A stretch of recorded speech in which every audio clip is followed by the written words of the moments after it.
Mexicano yung kanyang salita. Tapos pupunta siya sa B Hotel galing Makati. Pupunta siya sa napakasosyaling hotel. Tapos ayaw niyang mag-toll gate. Gusto niya yung fare lang niyang babayaran niya. Hello. Have a great day. Guillermo? Yes, hello, how are you? I'm fine, sir. You going to B Hotel? Yes. 15 kilometers from here. Yes, sir. We're gonna take a Skyway, sir?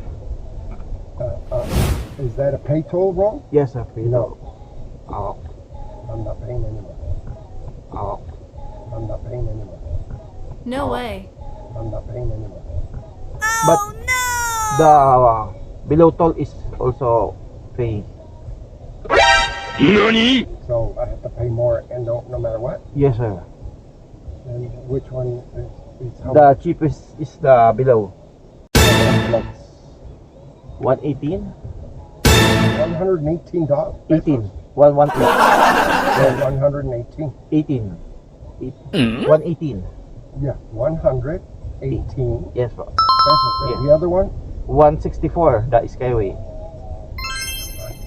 Well, let's go to In the 118?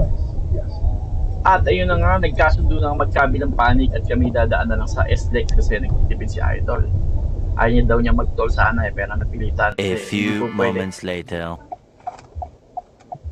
1, 2, 3. Pull it first? Yes. So? Thank you. Thank you very much. Thank you, sir.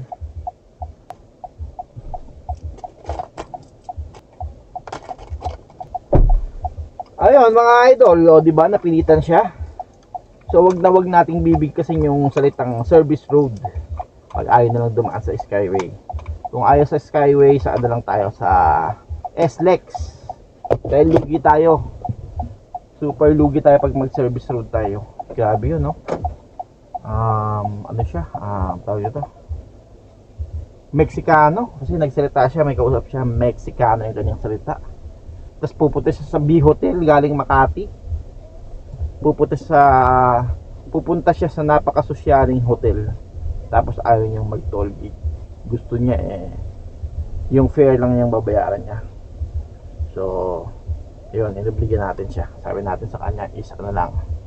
There's two option lang, either Skyway or SLEX. Actually na ano ako kinabahan ako kaya hindi ko sa kanya mabigkas masyadong pag-i-English natin.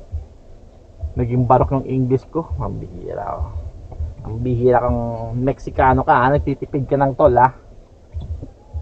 Hindi tayo pwedeng hindi tayo pwedeng mag service road, lugi tayo mga idol, di ba? Alam nyo yan dahil abutin tayo ng siyam-siyam sa service road.